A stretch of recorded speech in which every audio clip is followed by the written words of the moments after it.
বিএনপির গুলশান কার্যালয়ে শোক বইতে স্বাক্ষর করছেন সাধারণ মানুষ। সেখানে আছেন আমাদের সহকর্মী মনরুল ইসলাম মিন্টু।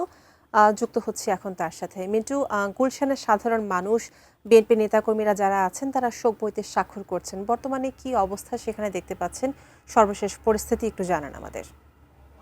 বেগম খালেদা জিয়ার মৃত্যুতে 3 দিনের রাষ্ট্রীয় শোক চলছে। অন্যদিকে বিএনপির পক্ষ থেকে 7 দিনের শোক কর্মসূচি সেই কার্যক্রম চলছে এবং এই শোক কর্মসূচির মধ্যে একটি বিএনপি চেয়ারপারসনের গুলশান কার্যালয়ে সেখানে যে শোক বই 3 দিন ধরে শোক বই রাখা হয়েছে এবং সেখানে দেশি বিদেশি বিভিন্ন শ্রেণী পেশার মানুষ তারা এই শোক বইয়ে স্বাক্ষর করেছেন এবং আজকেও সেই শোক কার্যক্রম চলছে এবং যদিও আনুষ্ঠানিকভাবে 6টায় এই শোক বই যে কর্মকাণ্ড সেটি শেষ হয়ে যাওয়ার কথা ছিল, কিন্তু এই মুহূর্তে সমাজ কল্যাণ উপদেষ্টা শারমিন এস মুর্শেদ তিনি বিএনপির গুলশান কার্যালয়ে এসেছেন। তিনি শোক বইয়ে স্বাক্ষর করছেন এবং শোক সন্তপ্ত পরিবারের প্রতি সমবেদনা।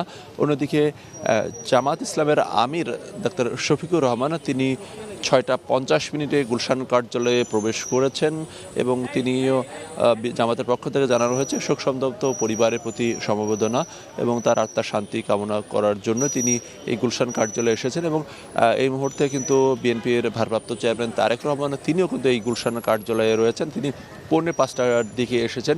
এর আগে পুলিশ মহাপরিদর্শক বাহারুল আলম তিনিও এসেছিলেন এবং তিনিও সেই শোক বইয়ে স্বাক্ষর করেছেন। তবে তারেক রহমানের সাথে তার কোনো দেখা হয়েছে কিনা সে বিষয়টা আমরা আসলে নিশ্চিত নয়। তিনি বেশ কিছু সময় ছিলেন।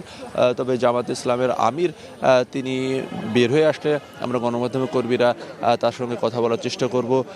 এর আগে মার্কিন যুক্তরাষ্ট্রের চার্জ দ্য অ্যাফেয়ার্স তিনি শোক বইয়ে স্বাক্ষর করেন। এছাড়া আরও কয়েকটি দেশের রাষ্ট্রদূত এবং কূটনৈতিক তারা এই শোক বইয়ে স্বাক্ষর করেন এবং বিএনপির মহাসচিব মির্জা ফখরুল ইসলাম আলমগীর তিনিও গুলশান কার্যালয়ে অবস্থান করছেন এবং দলের স্থায়ী কমিটির সদস্য সালাউদ্দিন আহমেদ তিনিও রয়েছেন এবং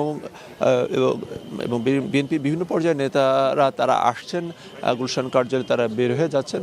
তবে বিএনপি যেটা বলছে যে তারা এই শোককে শক্তিতে পরিণত করে আগামী যে রাজনীতি এবং বিএনপির যে কার্যক্রম সেটিকে এগিয়ে নিতে চান। তো আমরা অপেক্ষা করছি যদি সমাজ কল্যাণ উপদেষ্টা তিনি গণমাধ্যমে কথা বলেন, আমরা কথা বলার চেষ্টা করব এবং জামাত ইসলামের আমির তিনি বের হলে তার সঙ্গে আমরা কথা বলার চেষ্টা করব।